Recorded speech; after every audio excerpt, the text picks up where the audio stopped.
Hello my lovely viewers, কেমন আছো তোমরা সকলে? আশা করছি সকলে খুবই ভালো আছো। আর দেখো আমরাও বেশ ভালো আছি। আর ভালো আছি বলেই তো রেডি হয়ে একটা জায়গায় যাওয়ার জন্য রওনা হচ্ছি আর কি। তো কোথায় যাচ্ছি, কেন যাচ্ছি, কী কাজে যাচ্ছি সবই তোমাদেরকে বলবো। তবে হ্যাঁ, ভিডিওটাতে তোমরা লাস্ট অবধি কিন্তু আমার সাথে থাকতে হবে, কোথাও স্কিপ করবে না। তো এদিকে দেখো আমার হাজব্যান্ড রেডি হয়ে যাচ্ছে, এদিকে জুতো টুতে লাগিয়ে নিল।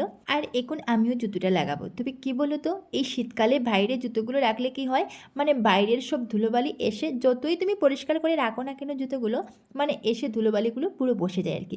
তো যে কোনো জায়গায় যাওয়ার আগে জুতোটা বেশ ভালো করে একবার কাপড় দিয়ে বা ব্রাশ দিয়ে বা যে কোনো কিছু একটা দিয়ে আর কি ভালো করে একটু পরিষ্কার করে নিতে হয়। এদিকে আমার হাজব্যান্ডকে বললাম যে হেলমেটটা একটু হাতে নাও না, বললো না পারবো না। তারপর ওকে বেশ ফোর্স করলাম, দেখো আমি তোমার সবটা কথা শুনি, তুমি কি আমার কথা শুনবে না? তারপর বললো আচ্ছা ঠিক আছে।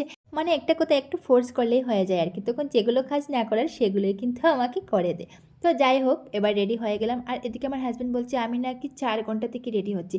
তারপর আমি ওকে বললাম আমি 4 ঘন্টা থেকে নয়, তুমি 6 ঘন্টা থেকে রেডি হচ্ছ। কারণ হচ্ছে আমি ডিউটি সেরে এসে তাড়াহুড়ো করে স্নান টান করে এদিকে খাওয়া দাওয়া শেষ করে কাপড় টাপড় গুছিয়ে সব কিছু রেডি করে দেখো আমি বেরিয়ে পড়লাম। আর আজ ও কিন্তু ডিউটিতেই যায়নি, তার মানে সকাল থেকে কী করলো, ওর কেন এত লেট হলো? আর এদিকে দেখতেই পাচ্ছ একটা কাপড়ের ব্যাগ নিয়ে নিয়েছি, কারণ হচ্ছে আজ আমরা থাকবো। তো কোথায় যাচ্ছি সেটা তোমাদেরকে বলে দিই, আজ আমি যাচ্ছি আমার মামা শ্বশুরের বাসাতে, করিমগঞ্জ ডিস্ট্রিক্টে আর কি। তো আমাদের এখান থেকে অনেকটা দূর, আর এখানে গিয়ে থাকবো আর কি আজকে রাত্রে। আর থাকবো যখন তাই আর কি কাপড়ও নিয়ে নিয়েছি, আর একটু বেলা থাকতেই বেরোতে হবে, যেহেতু এতটা দূর যাবো আর কি, তাও আবার আমরা বাইকে যাবো আর এই শীতকালে, বুঝতেই পারছো। তো তাই বলে একটু বেলা থাকতেই আমাদেরকে বেরোতেই হবে। এদিকে দেখো আমার হাজব্যান্ড পুরো রেডি, আর বাইকটাও ছাড়বে এবার।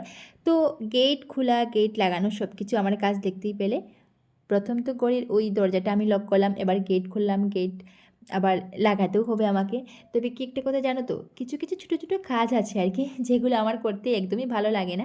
করতে তেমনটা কষ্ট না, বাট একদমই ভালো লাগে না আর কি। যেমন ধরো এই গেট খোলা লাগানো, মশারি টাঙানো, দরজা লক করা, এইগুলোই আর কি। আর এদিকে দেখো আমি হেলমেট টেলমেট লাগিয়ে পুরো রেডি হয়ে গেলাম, এবার তো বেরিয়েই পড়বো। আর হেলমেটটা লাগাতে আমার একদমই ভালো লাগে না, কেমন যেন একটি দিকদারি হয়, বাট না লাগালেও হয় না, কারণ হচ্ছে এই যে রাস্তাঘাটে পুলিশকে যে ফাইন দিতে হবে, পুলিশ যে ধরে, তার কারণে আর কি। তো যাই হোক, ভিডিওটা এই পর্যন্তই থাক, ভালো লাগলে একটা লাইক কমেন্ট শেয়ার করবে, আর আজকের মতো সবাইকে টাটা।